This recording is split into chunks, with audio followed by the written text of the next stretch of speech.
तो दोस्तों एक बार फिर से हाजिर हैं हम आपके सामने एक न्यू वीडियो लेकर जो कि काफी अच्छी होने वाली है और जिसका टाइटल है revealing the surprising similarities Islam Hinduism and Muhammad. तो ये वीडियो जिस पर होने वाली है ना, मतलब मोहम्मद साहब का काफी जगह पे मतलब हिंदुइज्म के अंदर जिक्र किया गया है। तो ये हमने इनसे ही सुना है, हमने खुद कभी ऐसा अपने से सर्च नहीं किया था, बट वैसे सुना हुआ था कई वीडियोस में, मतलब जब क्लिप आ जाते हैं तो उनसे पता था। आपने सुना है कभी ऐसा कुछ? नहीं सुना ना, तो ये आप सुनना कि कैसे बताएंगे उसके बारे में कि भाई उनका जिक्र हिंदुइज्म के अंदर किस तरीके से है, जो भी सिमिलरिटीज बताएंगे वो सिमिलर क्या चीजें हैं जो हमें नहीं पता। हाँ, मोहम्मद साहब जो मतलब इनके प्रॉफिट मेन प्रॉफिट है, ये पता है तेरे को?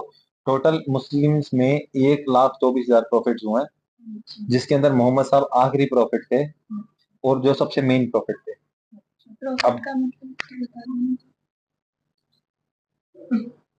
मीन्स जैसे पैगंबर पैगंबर या हम यानी जिनको जो इस्लाम धर्म को आगे समाज में लाने के लिए आगे वो परमात्मा हम ने संत कहते हैं, जैसे हमारे गुरु नानक देव जी हो गए, जिन्होंने एक नींव पंथ रखी थी, गुरु नानक जैसी ऐसे ऐसी ही मोहम्मद तो उन साहब। लोगों ने हर युग में या हर समय में आकर अलग अलग समय में आकर अलग अलग जगहों पे, कभी कोई किसी देश और में ऐसे किसी देश में वो इस्लाम धर्म को समाज में स्थापना करी थी। ऐसे वक्त वक्त में आए थे, जैसे एक वक्त बीत जाता है, मान ले कि कुछ हजार साल बीत गए तो लोग अपने वाकई उसी वापिस उसी में आ जाते हैं ना। जैसे मान लो जो जैसे अब हमारे 4 युग है, हाँ, 4 युगों में नहीं ये युग 4 युग की बात भी लगे, हाँ कह सकती है।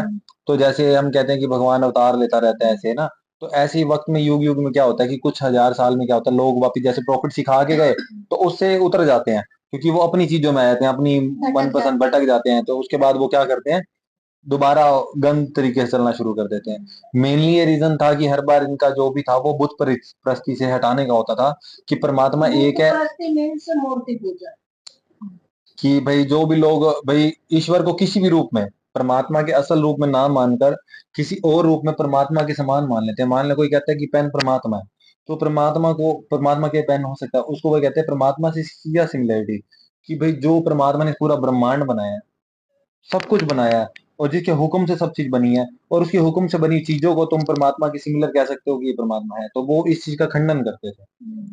और उसके बहुत सारे रीजन थे जो समझाने की वो कोशिश करते थे। तो जो लोग अनुयायी बन जाते थे उनको वो मुसलमान कहते थे, और जो लोग नहीं बनते थे तो वो उनके लिए मतलब या जो बनकर मुकर जाते थे वो उनके लिए काफिर हो जाते थे।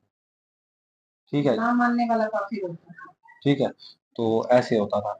तो बाकी मैं बताऊंगा, काफी हम प्रॉफिट सीरीज भी करेंगे जिसके अंदर बहुत सारे प्रॉफिट्स जो मेन मेन हैं वो कुछ हैं 25-30 जो मेन हमें पता चलेंगे, और उसके अलावा कुछ और भी हैं, और करेक्टर्स भी बहुत सारे ऐसे जिन्होंने मोहम्मद साहब का साथ दिया, और बहुत सारे हैं जिनके बारे में हम धीरे धीरे वीडियोस करेंगे। ठीक है, तो ये थी वीडियो के बारे में थोड़ा सा हम डिस्कस किया हमने।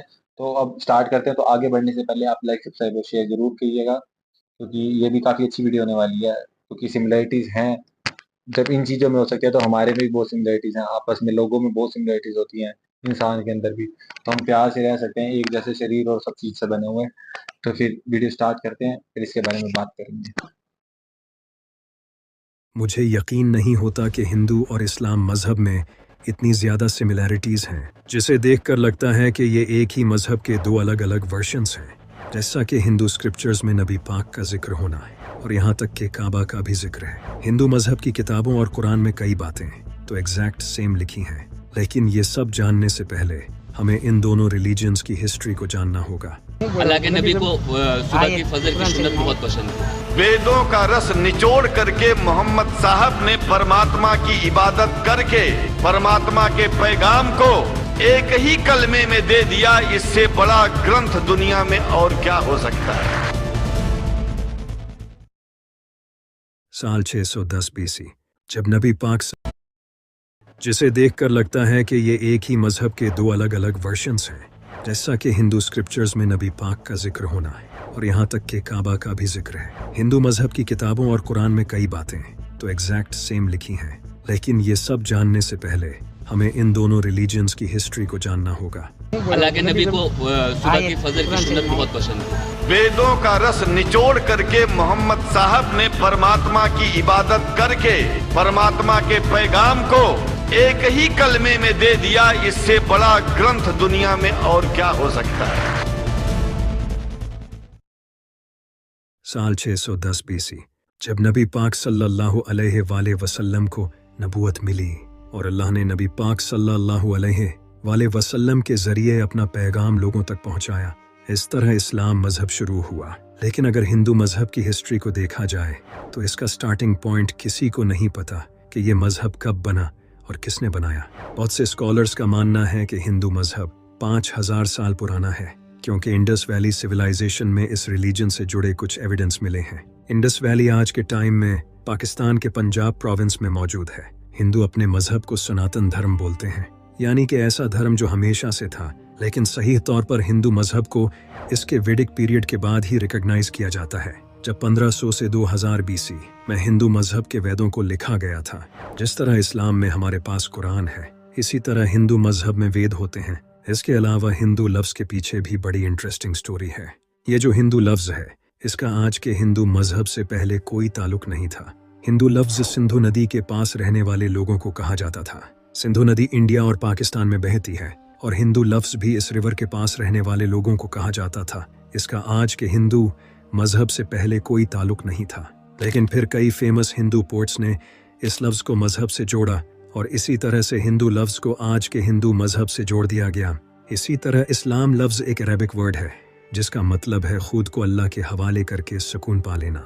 हिंदू मज़हब इस्लाम की तरह ऑर्गेनाइज मज़हब नहीं है। जिस तरह पूरा इस्लाम कुरान और हदीस पर टिका है, इस तरह हिंदू मज़हब बिल्कुल नहीं है। हिंदू मज़हब के बिलीव्स ट्रेडिशनल, रीजनल और कास्ट बेसिस पर डिफरेंट होते हैं। वेद, भगवद गीता, उपनिषद, पुराण ये हिंदू मज़हब की ऑथेंटिक किताबें हैं जिससे हिंदू मज़हब को समझा जाता है। लेकिन वेदों को हिंदू मज़हब में सबसे ऑथेंटिक सोर्स माना जाता है, जिस तरह हमारे इस्लाम में कुरान और हदीस की किताबें हैं। हिंदू मज़हब के वेद, उपनिषद और पुराण आज से हज़ारों साल पहले कई इंटेलिजेंट लोगों ने लिखे थे। उस वक्त लोग एक साथ बैठकर एक दूसरे के साथ नॉलेज शेयर करते थे और इसी नॉलेज को इन किताबों में लिखा गया है। इन टेक्स्ट्स के अलावा भी हिंदू मज़हब में महाभारत और रामायण जैसी कहानियां हैं। इस्लाम की तरह हिंदू मज़हब में भी फ़िरके बने हुए हैं। नबियों का कॉन्सेप्ट भी इस्लाम और हिंदू मज़हब दोनों में है। इस्लाम में जैसा कि हम जानते हैं कि अल्लाह ने 1,24,000 नबियों को भेजा था और मेरे नबी पाक सल्लल्लाहु अलैहि वसल्लम अल्लाह के आखिरी नबी हैं। इनके बाद कोई नबी नहीं आएगा। इसी तरह हिंदू मज़हब में अवतार को माना जाता है। हिंदू मानते हैं कि जब धर्म मुश्किल में होता है तो भगवान खुद से इंसान की शक्ल में धर्म को बचाने आते हैं, जिसे वो अवतार कहते हैं। अवतार का मेंशन हमें किसी भी वेद में नहीं मिलता है सिवाय गीता और पुराण के। लेकिन इस्लाम में नबी तो अल्लाह के बंदे होते हैं, न कि अल्लाह खुद से इंसान की शक्ल में आता है। लेकिन कई स्कॉलर्स का मानना है कि ये अवतार लफ्ज़ इन दो लफ्ज़ों से मिलकर बना है, जिसका मतलब होता है नीचे भेजा गया। तो स्कॉलर्स का मानना है कि अवतार इन लोगों को कहा जाता है जिनका खुदा से खास ताल्लुक होता है। ऐसे लोगों का जिक्र हमें चारों वेदों में भी मिलता है और वेदों को तो हिंदू मज़हब की सबसे ऑथेंटिक किताब माना जाता है। तो हो सकता है कि अवतार असलियत में नबी ही हों। लेकिन अगर मैं आपको कहूँ कि नबी पाक सल्लल्लाहु अलैहि वसल्लम का जिक्र हिंदू किताबों में है, तो आप इस बात पर बिल्कुल यकीन नहीं करोगे। भविष्य पुराण में ये लिखा है कि एक मोहम्मद नाम का उस्ताद अपने साथियों के साथ अरब में आएगा। यहाँ साफ तौर पर नबी पाक सल्लल्लाहु अलैहि वसल्लम का नाम मोहम्मद लिया गया है और ये भी लिखा है कि वो अरब में आएगा और यहाँ नबी पाक के साथी यानी सहाबा कराम का भी जिक्र है और यहाँ ये भी लिखा है कि वो पूरी इंसानियत में सबसे बेहतर होगा। इसी तरह अथर्व वेद में भी लिखा है कि वो नरशंसा होगा, वो कोरामा होगा, जो कि 60,000 दुश्मनों में भी महफूज रहेगा। यहाँ बताया गया है कि वो नरशंसा होगा। नरशंसा का मतलब होता है तारीफ करने वाला और कोरामा का मतलब होता है पीस फैलाने वाला। और आप ये तो अच्छे से जानते हैं कि अल्लाह ने नबी पाक को पूरी दुनिया के लिए रहमत बनाकर भेजा था। लेकिन कोरामा का एक और मतलब होता है एमिग्रेंट्स, और नबी पाक भी मक्का छोड़कर मदीना चले गए थे क्योंकि उस वक्त मक्का के लोग आपके दुश्मन बन चुके थे। इसके अलावा अथर्ववेद में भी लिखा है कि वो ऊंट पर सवारी करेगा जिसका रथ आसमान को छुएगा। आपको ये भी अच्छे से पता होगा कि नबी पाक सल्लल्लाहु अलैहि वसल्लम ने अपनी जिंदगी में कितनी बार ऊंट पर सफर किया है। इसके अलावा अथर्ववेद में भी लिखा है जब वो लोग जंग के मैदान में तारीफें सुनेंगे तो उनकी हिम्मत बढ़ जाएगी और वो 10,000 दुश्मनों से लड़े बगैर जीत जाएंगे और कारू के खिलाफ लड़ेंगे। यहाँ लिखा है कि जब वो जंग के मैदान में तारीफें सुनेंगे तो उनकी हिम्मत बढ़ जाएगी। यही अल्लाह कुरान में फरमाता है। और जब मोमिनों ने काफिरों के लश्कर को देखा तो कहने लगे ये वही है जिसका खुदा और उसके पैगंबर ने हमसे वादा किया था और खुदा और उसके पैगंबर ने सच कहा था, और इससे उनका ईमान और इताअत और ज़्यादा हो गई। और हिस्ट्री में जब मूता की जंग हुई उस वक्त 3000 मुसलमान 10,000 काफिरों के मुकाबले में थे। और यहाँ ये भी लिखा है कि वो कारों के खिलाफ लड़ेंगे। कारों का मतलब होता है तारीफ करने वाला। अगर हम इसे अरबी में ट्रांसलेट करें तो ये बनता है अहमद, जो कि नबी पाक सल्लल्लाहु अलैहि वसल्लम का ही एक नाम है। इसके अलावा भी मंत्र नंबर 7 में लिखा है, भगवान की मदद से अभांडू बेस्ट चीफ्स और 60,099 दुश्मनों को हराएगा। और यहाँ जिस इंसान का नाम अभांडू लिया गया है इसका मतलब होता है यतीम, जो कि हम जानते हैं कि नबी पाक सल्लल्लाहु अलैहि वसल्लम बचपन से यतीम थे। सामवेद में ये लिखा है कि इस ऋषि को इसकी माँ दूध नहीं पिलाएगी। नबी पाक ने भी अपनी माँ का दूध नहीं पिया, क्योंकि आपको आपकी दाई हलीमा सादिया ने दूध पिलाया था। जिस तरह इस्लाम में हम इमाम मेहदी का इंतज़ार करते हैं और हमें पता है कि क़यामत से पहले इमाम मेहदी का ज़ुहूर होगा, इसी तरह हिंदू मज़हब में लोग कल की अवतार को मानते हैं। और इनका ये मानना है कि जब भी कलयुग होता है तो कल की अवतार अपीयर होता है, जो कि विष्णु का ही एक अवतार होता है। कल की अवतार का हिंदू आज इंतज़ार कर रहे हैं। इनका मानना है कि कल की अवतार बहुत जल्द इस दुनिया में अपीयर होगा। इसी पर हिंदू मजहब के बहुत बड़े स्कॉलर पंडित वेद प्रकाश ने एक किताब लिखी थी, जिसमें उन्होंने बताया था कि हिंदू जिस कल की अवतार का इंतज़ार कर रहे हैं वो ऑलरेडी इस दुनिया में आ चुका है। और वो कल की अवतार हमारे नबी हज़रत मोहम्मद सल्लल्लाहु अलैहि वसल्लम थे। वेदों में लिखा है कि कल की अवतार भगवान का आखिरी मैसेंजर होगा। नबी पाक सल्लल्लाहु अलैहि वसल्लम भी अल्लाह के आखिरी नबी हैं। इस अवतार के बाप का नाम विष्णु भगत होगा और इसकी माँ का नाम सोमनिब होगा। यहाँ इस अवतार के बाप का नाम विष्णु भक्त बताया है। विष्णु भगत का मतलब है विष्णु का बंदा, और नबी पाक के वालिद का नाम था अब्दुल्ला, जिसका मतलब है अल्लाह का बंदा। इन दोनों लफ्ज़ों का ऑलमोस्ट सेम मीनिंग है। इसी तरह इस अवतार की माँ का नाम सोमनिब बताया गया है, जिसका मतलब है शांति। नबी पाक की माँ का नाम था हज़रत आमना, जिसका मतलब भी शांति ही है। हिंदू मजहब की बड़ी किताबों में लिखा है कि कल की अवतार जैतून और खजूर पर जिंदा रहेगा, बिल्कुल जैसे नबी पाक सल्लल्लाहु अलैहि वसल्लम अरब में खजूर और जैतून इस्तेमाल करते थे और इसे पसंद भी बहुत करते थे। वेद में लिखा है कि कल की अवतार अपनी ज़मीन के रिस्पेक्टेड ख़ानदान में पैदा होगा। नबी पाक सल्लल्लाहु अलैहि वसल्लम भी अरब के इज़्ज़तदार ख़ानदान कुरैश में पैदा हुए थे। हिंदू मजहब में ये भी लिखा है कि कल के अवतार को भगवान गार में अपना मैसेज देंगे, एग्जैक्टली जैसे नबी पाक सल्लल्लाहु अलैहि वसल्लम को हज़रत जिब्राइल ने गारे हिरा में अल्लाह का पहला मैसेज दिया। किताबों में ये भी लिखा है, जिसे हिंदू मानते हैं, कि कल की अवतार को भगवान एक ऐसा घोड़ा देंगे जिसकी मदद से वो पूरी दुनिया, सातों आसमान और ज़मीन घूमेगा। जिस तरह नबी पाक सल्लल्लाहु अलैहि वसल्लम ने बुराक पर मेराज का सफ़र किया, किताबों में ये भी लिखा है कि इस अवतार को भगवान खुद मदद देंगे, एग्जैक्टली जिस तरह अल्लाह ने नबी पाक सल्लल्लाहु अलैहि वसल्लम की बदर की जंग में मदद की। हिंदू मजहब की किताबों में लिखा है कि कल की अवतार घोड़ा और तीर चलाने में माहिर होगा, जैसे नबी पाक सल्लल्लाहु अलैहि वसल्लम थे। जिस पर पंडित वेद प्रकाश का कहना है कि आज के दौर में तो कोई घोड़ों और तीरों का यूज़ नहीं करता, ये दौर तो कब का जा चुका है। अब तो मिसाइल्स, बॉम्ब्स और टैंक्स से जंगें लड़ी जाती हैं, तो इसीलिए हिंदू का इस अवतार का इंतज़ार करने का कोई पॉइंट नहीं है। ये अवतार नबी पाक सल्लल्लाहु अलैहि वसल्लम ही थे, जो कि आज से 1400 साल पहले जा चुके हैं। आप देख सकते हो नबी पाक का जिक्र हिंदू मजहब में भी है, और इसके अलावा दुनिया के कई रिलीजियंस में नबी पाक सल्लल्लाहु अलैहि वसल्लम का जिक्र है। हिंदू और इस्लाम मजहब में और भी सिमिलैरिटीज़ हैं। जिस तरह हम जन्नत और दोज़ख पर ईमान रखते हैं, हिंदू मजहब में स्वर्ग और नर्क हैं। हम ईद पर जानवर कुर्बान करते हैं, हिंदू भी जानवर कुर्बान करते हैं। हम ज़कात देते हैं और हिंदू दान करते हैं। हम रोज़ा रखते हैं, हिंदू व्रत रखते हैं। हम हज करने मक्का जाते हैं। लेकिन क्या आपको पता है कि मक्का का जिक्र भी हिंदू स्क्रिप्चर्स में है? आपने बिल्कुल सही सुना। हरिहरेश्वर महात्म्य में एक मंत्र है।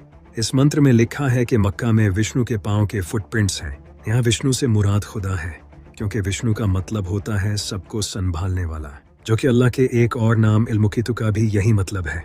और हम मुसलमान भी काबा, जो कि मक्का में सिचुएटेड है, उसे अल्लाह का घर मानते हैं। इसके अलावा ऋग्वेद में लास्पद नाम की जगह को लिखा गया है, जो कि नाभा पृथ्वी पर सिचुएटेड है। यहाँ गौर करने वाली बात यह है कि इस लास्पद वर्ड का मतलब अल्लाह की जगह है, क्योंकि ला का मतलब है अल्लाह और सपद का मतलब है जगह। और यहाँ बताया गया है कि ये जगह नाभा पृथ्वी पर है। नाभा पृथ्वी का मतलब है जमीन के दरमियान, यानी कि ये जगह अर्थ के सेंटर में मौजूद है। आप जानकर हैरान होगे कि काबा भी अर्थ के सेंटर में है। आप देख सकते हो कि इस्लाम और हिंदू मजहब में कितनी ज़्यादा सिमिलैरिटीज़ हैं, लेकिन जो सबसे बड़ा डिफरेंस लोगों को लगता है वो ये है कि इस्लाम में हम एक अल्लाह को मानते हैं और मूर्ति पूजा भी इस्लाम में हराम है, लेकिन हिंदू अलग अलग खुदाओं को मानते हैं और मूर्ति पूजा करते हैं, जबकि उपनिषदों में ये साफ साफ लिखा है वो एक है और उसका दूसरा नहीं। उसके ना तो माँ बाप हैं और ना ही उसका कोई खुदा है, उस जैसा कोई नहीं, उसे इंसान की आंखें देख नहीं सकती। भगवत गीता में भी लिखा है कि जिनकी अक्लों को उनकी इच्छाओं ने चुरा लिया है वो इन मूर्तियों की पूजा करते हैं, उस एक खुदा को छोड़कर। इसी तरह यजुर्वेद में भी लिखा है उसकी कोई तस्वीर नहीं, उसे किसी ने पैदा नहीं किया और वो इबादत के लायक है, उसका कोई जिस्म नहीं, वो पाक है। वो अंधेरे में गहरे डूब जाते हैं जो संभूति यानी तख्लीक की इबादत करते हैं। इतना ही नहीं, ऋग्वेद में भी लिखा है पादरी एक खुदा को कई नामों से पुकारते हैं, उसकी इबादत करो जिस जैसा कोई नहीं, जो अकेला है, सिर्फ एक खुदा है, दूसरा नहीं, हरगिज नहीं, कम से कम नहीं, उसके सिवा किसी की इबादत न करो, सिर्फ उसी की इबादत करो। अथर्ववेद में भी लिखा है खुदा सबसे अजीम है। ये सारी बातें कुरान में एग्जैक्टली सेम टू सेम लिखी हैं। हिंदू मानते हैं कि पूरे यूनिवर्स को ब्रह्मा ने बनाया है। ब्रह्मा का मतलब होता है क्रिएटर, जिससे आप अल्लाह भी कह सकते हो। शंकराचार्य जी जो हिंदू मजहब के सबसे बड़े स्कॉलर थे, उन्होंने कहा था कि ब्रह्मा ही सच है। वो भी एक ही खुदा में मानते थे, यानी कि खुदा एक है और वही सच है। लेकिन अगर हिंदू मजहब में एक खुदा का मानने का कहा गया है तो फिर क्यों लोग मूर्तियों की पूजा करते हैं? इस्लाम 1400 साल पुराना मजहब है और जैसा कि आप जानते हो कि इस्लाम में अल्लाह के अलावा किसी और की इबादत करना सख्त गुनाह है। फिर भी आज आप देख सकते हो कि कितने मुसलमान शिरक करते हैं। हिंदू मजहब 5000 साल पुराना है तो वहाँ ऐसा होना तो कोई ख़ास बात नहीं है। गौतम बुद्ध खुद सारी ज़िंदगी लोगों को बुतों की पूजा करने से रोकते रहे, लेकिन इनके मरने के बाद लोगों ने इनकी ही पूजा करना शुरू कर दिया। हज़रत मूसा अलैहिस्सलाम ने जब लोगों को समंदर पार करवाया तो समंदर पार करते ही एक इंसान ने हज़रत मूसा अलैहिस्सलाम को ये कह दिया कि आप हमें अपने रब की कोई मूर्ति बना दें ताकि हम इसकी पूजा कर सकें। हज़रत ईसा अलैहिस्सलाम ने लोगों को अल्लाह की इबादत करने की तालीम दी और लोगों ने उन्हें ही खुदा बना दिया।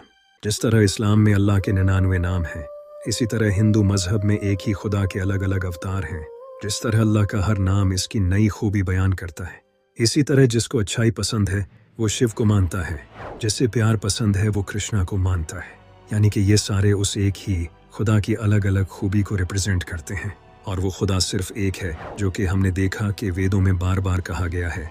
जिस तरह अल्लाह को कोई रहमान के नाम से याद करता है तो कोई मालिक के नाम से, लेकिन याद तो उस एक ही को किया जा रहा है। लेकिन अब प्रॉब्लम यह है कि हिंदुओं ने उस एक खुदा को छोड़कर इन मूर्तियों को पकड़ लिया है, जो कि इंसान ने खुद बनाई है, और वो खुद की बनाई हुई चीज़ के प्यार में पड़ गया है, और यही शिरक है। इन मूर्तियों को छोड़ो और उस एक को पकड़ो। वही तो राम है, शिव है, कृष्णा है, वही मेरा अल्लाह है, वही इस यूनिवर्स का सच है, जिसे हिंदू मजहब में सत्य कहते हैं।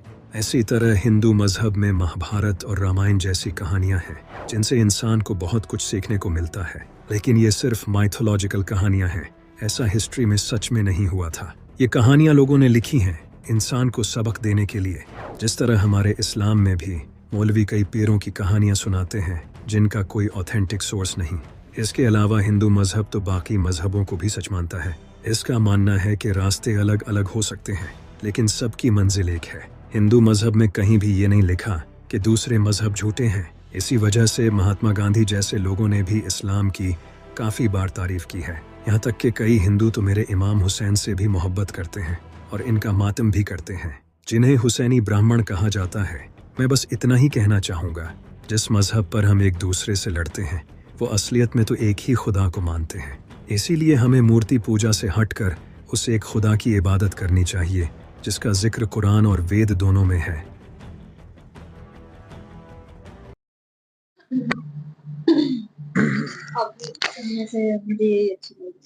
सबसे अच्छी यही लगी है। क्लियर मैसेज था ना, क्लियर थॉट्स। पहले जो भी बोलना चाहे, जो सुनना अच्छा बराबर ने सबने सुना, तो जो बोलना चाहे बता दो किसने बोलना। नहीं बोल तो वो नहीं, आपसे ही शुरुआत होती है। हाँ, वीडियो देखा तो आप देख ही रहे हो कि हम सबके चेहरों पे एक अलग सी स्माइल है। सबको। जैसे सोनिया भी कह रही है कि मुझे ये वीडियो बहुत अच्छा लगा है, और रियल में ये वीडियो बहुत अच्छा था, क्योंकि जो बातें बिल्कुल बोली गई हैं वो बिल्कुल स्पष्ट बोली गई हैं। उन बातों में कोई भी ऐसे नहीं है कि थोड़ा इधर का थोड़ा उधर का मिला के बोला, बिल्कुल स्पष्ट बोला है। ये हमारे इधर भी कहते हैं, जैसे हमारी वाणी में कहते हैं कि थापया ना जाए कीता ना होए, आपे आप निरंजन सोए। मतलब कि इस मालिक को ना ही किसी ने बनाया है, ना ही किसी ने इसको थापा है, ना ही इसको किसी ने जन्म दिया है। ये जो मालिक है ये अपने आप, खुदा का मतलब जो खुद अपने आप से है। तो एक जगह और भी कहते हैं कि एक को फिर बाद में इसी बात के ऊपर कहा कि एक को सिमरिए नानका जो जल थल रहा समाए, दूजा काहे सिमरिए जो जम्मे ते मर जाए। मतलब कि उसको सिमरन करो जो इस जल थल तीनों लोक में समाया हुआ है, कि ऐसा नहीं है जो हम यहाँ पे है और वहां नहीं है, जो हर जगह पे समाया हुआ है। और आगे उन्होंने कहा है कि दूजा काहे सिमरिए, कि किसी दूसरे की पूजा या सिमरन हम क्यों करें जो जम्मे और मर जाए, यानी जो जन्म ले और मर जाए। कहते हैं ना कि खुदा परमात्मा अल्लाह ये सब जन्म मरण से रहित है, इनका ना ही जन्म होता है ना मृत्यु होती है, ये अपने आप में है। तो इसी उसके ऊपर इन्होंने जैसे पैगंबरों का अलग अलग से वो दिया, शिव कृष्ण, ये तो मैं भी कई जगह पे मानती हूँ कि ये हमारे मन की भावनाएं हैं बस। और असल में देखा जाए तो परमात्मा सिर्फ एक ही शक्ति है। ये इस वीडियो में जो बताया बहुत बिल्कुल स्पष्ट और सच्ची बात की है। बाकी देखते हैं आगे बच्चों को क्या समझ आया, कैसे आया। तो थोड़ा मैं अपनी तरफ से कहना ये चाहूंगा कि मैंने शुरू में पेन उठाया तो मेरे को यूं लगा कि कहीं ना कहीं मुझे ना लिखना पड़ेगा, क्योंकि हर बार जब सिमिलैरिटीज हाँ, मैंने भी उठाया था, लिखने लायक कुछ नहीं था, सब कुछ वीडियो में स्पष्ट हो गया।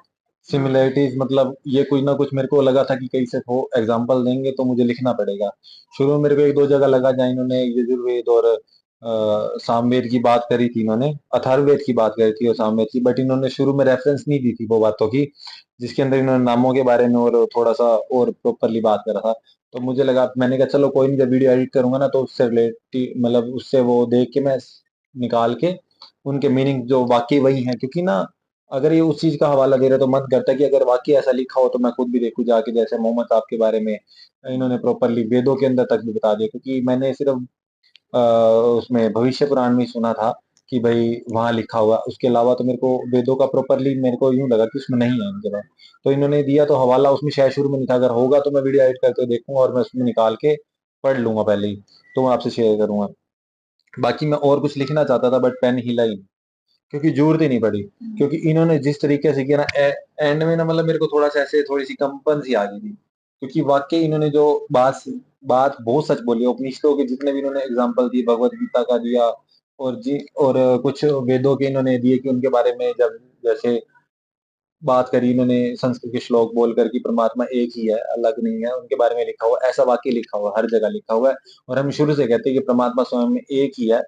और हिंदुओं ने जो एक्चुअली ना, मैं फील मुझे पता है कि भाई ये क्यों कैसे आडंबर शुरू हुए या बहुत सारी चीजें इनमें कन्वर्टेड कैसे हुई, क्योंकि ये बहुत बड़े लंबे वक्त का हेर फेर है, तो उसको मैं साबित कभी नहीं कर सकता, कोई भी नहीं कर पाएगा।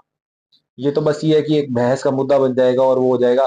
बाकी जो रियलिटी जो इन्होंने बताई है कि वेदों की, उपनिषदों की और भगवत गीता में भी जब परमात्मा मतलब खुद स्वयं कृष्ण उनके बारे में बोल रहे थे कि परमात्मा के बारे में कि ऐसे ऐसे है, जो लोग इस तरह की विधियों में जाते हैं या जो विधियों को एक्सेप्ट करते हैं वो तो वाकई मतलब एक तरह से अंधकार की तरफ जाते हैं।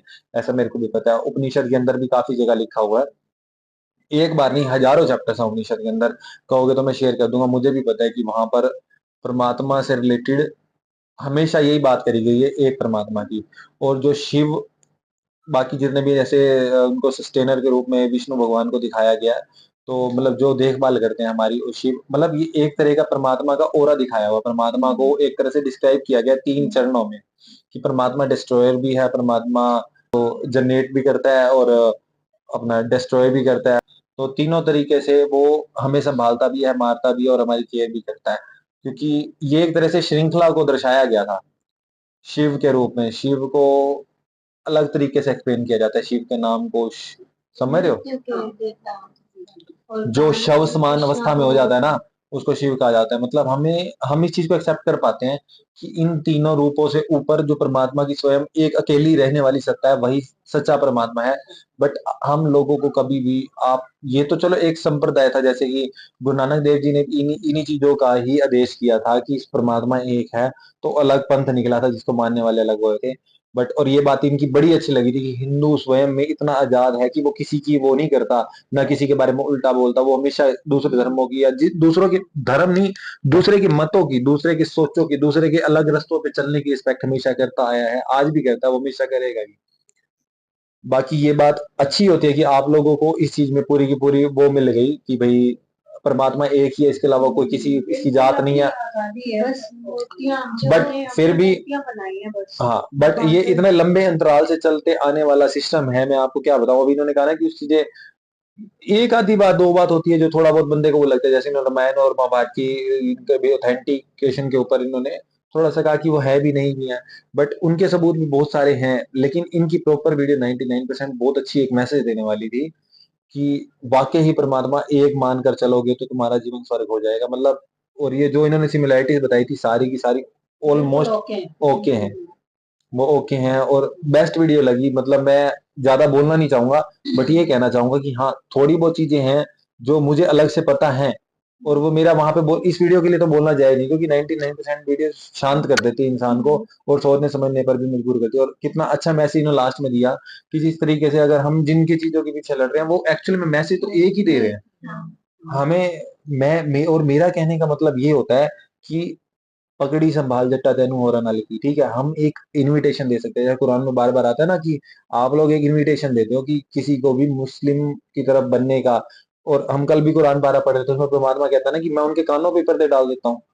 और ये भी कहा गया, कितनी बार कहा गया है कि मैं स्वयं में उनके दिलों की जानने वाला हूँ, और जो इस रास्ते पर चलने वाला होता है या होता है मैं उसकी देख रेख खुद कर लेता हूँ। और ये भी जो मूसा जी के बारे में या और पीछे कई चैप्टर्स है तो उनके अंदर कहा था कि तुम्हें जज करने की इजाजत किसी को नहीं है, तुम सिर्फ कह सकते हो, बोल सकते हो, बट इस चीज की टेंशन नहीं ले सकते। टेंशन लेने वाला स्वयं खुद है। वो आज सारा संसार अगर हिंदू रीति रिवाज से कोई कुछ कर रहा है कर रहा है, आपके संपर्क में जो लोग आते हैं जो परमात्मा के नाम को जानना चाहते हैं, उसके रास्ते पर चलना चाहते हैं, तो आप उनकी हेल्प करो। इसके अलावा कोई टेंशन लेने की जरूरत नहीं है, कोई जबरदस्ती कुछ पंगे लेने की। जो मेरा वीडियो में उन्होंने बताया नहीं था कि उस इंसान को 70 साल की उम्र में मतलब की समझ आई थी, तो वो उसके बाद अपने आप उनको मानने लग गया था। क्योंकि सारे के सारे तो एक ही तरह के लोग नहीं हो सकते, सारे फूल एक तरह के नहीं हो सकते, कांटे भी रहते हैं। तो अगर परमात्मा को मानने वाले बहुत कम भी रहते हैं तो आपको क्या दिक्कत है? आप परमात्मा को मानने में स्वयं अपने आप को सुधार करो, क्योंकि जिंदगी छोटी है। मेरा कहने का मतलब यही है कि आप दूसरों को आजादी दो कि हाँ कर रहा है कोई बात नहीं कर, बट आप अपनी तरफ से मैसेज दो, एक डिबेट करो, एक बात करो कि परमात्मा का रूप ये है, आगे तेरी मर्जी, तू मान चाहे ना मान, मैं तेरे को अपना मैसेज दे रहा हूँ भाई। मेरे को जो ऑर्डर है, जो मेरे को परमात्मा की तरफ से या जो मेरे को पता है वो मैं तेरे आगे खोल रहा हूँ वो बात। उसके अलावा मेरे को कुछ नहीं पता भाई, सीधी बात। तू मान ना मान वो तेरा फैसला है। जैसे कि आज हम किसी को एक दो राय भी दे देते हैं, कोई हमारे सामने एक प्रॉब्लम होता है, हम उसको कहते हैं कि भाई ये प्रॉब्लम है, वो कहता है हमें वो जानना चाहता है उसके बारे में, हम बता भी देते हैं, फिर भी वो लकीर का फकीर बन के रहता है। तो थोड़ा सा उस चीज के ऊपर फिर आगे वो उसका ही रहता है कि वो क्या चाहता है अपनी लाइफ में। तो इसके लिए कोई कुछ नहीं कर सकता, आप सिर्फ समझा सकते हो, कर सकते हो, बता सकते हो। तो ये मेरे को लगी। तो आप बताओ, आप क्या कहना चाहोगे? आपने सुनी सबसे बेस्ट मुझे लास्ट की लाइन लगी कि वही अल्लाह है, वही विष्णु है और हाँ वही शिव है। वो ये लगा लो कि उसके बाद तो कोई बहस का या कोई कुछ भी करने का कोई मुद्दा रह ही नहीं जाता। जब वो एक लास्ट लाइन बोल दी ना, वो एक फुल स्टॉप थी। क्योंकि अच्छी बात है, ये सारे हाँ, नाम है उसके। अब हम है, हमें कोई प्यार करता है, हमारी मम्मी किसी और नाम से हमें बुलाती है, पापा अलग, भाई अलग, हस्बैंड अलग बुलाते हैं, तो वो एक प्रेम की भावना से हर कोई अलग अलग नाम से हमें बुला लेता है, लेकिन है तो हम वही एक चीज ना। तो ऐसे ही परमात्मा का है, वो है एक ही, लेकिन हर कोई अलग अलग उनको अलग अलग नामों से बुलाने वाला है। लेकिन कहा जाए तो इंसान को बनाने वाला, हर इस ब्रह्मांड में, इस धरती पे हर एक चीज बनाने वाला एक ही परमात्मा है, वो एक ही है। तो वो कौन किस रास्ते पर चल रहा है, वो कहाँ जाएगा आगे जाकर, उसका हिसाब करने वाला भी ऊपर वाला है। आप या हम कोई भी नहीं हो सकता, नहीं, वो हिसाब वही करेंगे। तो ज्यादा कोई टेंशन लेनी नहीं कि क्या क्या होगा क्या नहीं होगा। बस जो जहां जा रहा है अपने बस अंत वहां होता है कि हमें बस परमात्मा को पाना है, उनके कहे रास्ते पर चलना है, समाज में किस तरीके से रहना है, बस हंसी खुशी रहना। और सबसे बड़ी बात तो ये है कि पता नहीं हम जो सोचते हैं या जो हम कोई बात कर रहे होते हैं, वही टॉपिक पर वीडियो हमारे सामने पता नहीं कैसे आ जाती है। अभी 2-3 दिन पहले अभी हम जो वीडियो नहीं बना रहे थे, हमारी वीडियोस नहीं आ रही थी, लेकिन ऐसा नहीं है कि वीडियो नहीं बना रहे तो हमारी किसी टॉपिक पर बात ही नहीं होती है। रात को हमेशा बात होती है, जबकि वो सत्य के टॉपिक पे हमने वीडियोस भी देखी। तो लास्ट में जो उन्होंने बोला कि सत्य की बात हाँ, सत्य की जिसको सत्य कहते जिसको हैं ना, हाँ उसके ऊपर हिंदुइज्म में सत्य बोलते हैं। उसके ऊपर मैंने इसे उपनिषद का एक चैप्टर दिखाया था और उसके बारे में हमने बात करी थी। हाँ, और वो हर मायने से बात करी थी, हर जो कि परमात्मा एक ही है। जहां पर कोई ऐसी ब्रह्मांड में ऐसी जगह है जहां पर कुछ नहीं वास करता, वहां पर क्या वास करता है? तो वो सत्य वास करता है, तो वही उसी को ही परमात्मा बोलते हैं, उसी को ही अल्लाह बोलते हैं।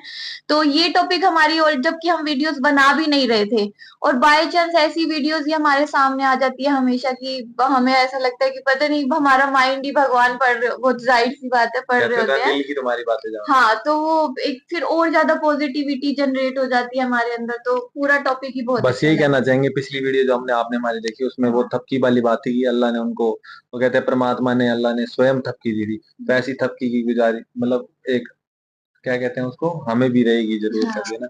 तो अब आप जो बोलना चाहो, क्योंकि आप सोनिया को सबसे बेस्ट वीडियो समझ भी है, यही आई है और अच्छी भी लगी है, तो आप जो बोलना चाहो, जो मैसेज आपके मन में है, जो आपको सीखने को मिला, जो आप भी कहना चाहो वो आप कह सकते हो। सबका मतलब सब जो मैसेज है यही है कि सब में सिमिलैरिटी है, मतलब सिमिलैरिटी है बट भगवान एक ही है। हम मूर्तियां बना देते हैं बस सबकी, इनकी पूजा करनी है। अब जब मुस्लिम जाते हैं अगर दरगाह पे या कहीं भी, हम मंदिर जाते हैं। अब आजकल तो लेकिन जाना रास्ता तो वही है, भगवान के पास ही जाना है, तो भगवान एक ही है। तो बीच की बात एक और भी थी कि वो जैसे करी थी ना उन्होंने, हाँ, कि हिंदू मतलब अलग अलग तरीके से जो मूर्ति वगैरह वो बनाते हैं और ऐसा क्यों करते हैं, उनका क्वेश्चन पुट किया था उन्होंने। और क्योंकि बड़े पुराने तरीके से रहने वाले लोग थे बहुत ज्यादा, ये सिर्फ 5,000 आप ऑथेंटिक मानते हो ना, तो पता है क्या होता है, ऑफिशियली देखा जाता है कि कितने साल पहले के अवशेष मिले या कुछ हुआ, तो 5,000 साल पहले के मिले हैं, तो इसके अकॉर्डिंग उन्होंने कह दिया। बट हिंदुओं के अकॉर्डिंग, उनके पास पूरे कैलेंडर के अकॉर्डिंग बहुत ज्यादा पुराना है, बहुत पुराना है, जिसकी कोई सीमा ही नहीं है, मतलब ये लगा लो आप। तो इतने पुराने तरीके से जो रीति रिवाज तरीके से चलते आ रहे हैं ना, और लोग बीच में अपने तरीके से, मतलब ये थोड़ी ना कि परमात्मा का यहाँ पे किसी को ज्ञान हुआ, साक्षात्कार हुआ, तो कोई कबीला या आदिवासी कबीले टाइप के लोग नहीं रहे थे। जब वो सम्मिलित हुए तो उनकी अपनी प्रथाएं थी, कभी किस तरीके से वो माना करते थे, तो अपने तरीके से वो कुछ बना के कर लेते थे।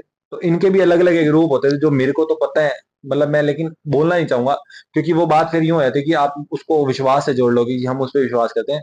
बट बाकी हम ये कहते हैं कि वीडियो बहुत बेस्ट थी और इसके मैसेज प्रॉपर यही है जो हम चाहते हैं कि समाज में होने चाहिए और लोगों के अंदर बदलाव आना चाहिए एक परमात्मा को मानने में। तो बस काफी अच्छी लगी वीडियो, आप लाइक सब्सक्राइब और शेयर जरूर कीजिएगा, इस वीडियो को तो शेयर करिएगा और सब्सक्राइब भी जरूर कीजिएगा, ताकि आप जैसे हमारे जितने भी व्यूअर्स हैं, तो आपके पास हमारी ऐसी और भी वीडियो, हमारे विचार आए, और आपके थ्रू जैसे परिवार बड़ा होता है तो सब्सक्राइबर बढ़ते हैं तो फैलती भी वीडियो ज्यादा ही है यूट्यूब के एल्गोरिदम के अकॉर्डिंग भी। तो हम चाहते हैं कि अच्छी अच्छी वीडियो जिन पे हम अपने भी विचार इनके साथ साझे करते हैं और हम भी थॉट शेयर करते हैं, और उस चीज को मतलब एक ऑथेंटिक लेवल पर हम भी उसको समझते हैं, तो वो सारे ही समझेंगे क्योंकि हमारे विचार भी साझे होंगे, तो लोगों में फैलेगी। तो यही कहना था बस आपको। तो अभी के लिए इतना काफी है, तो मिलते हैं जल्दी नेक्स्ट वीडियो में, अभी के लिए इतना, बाय।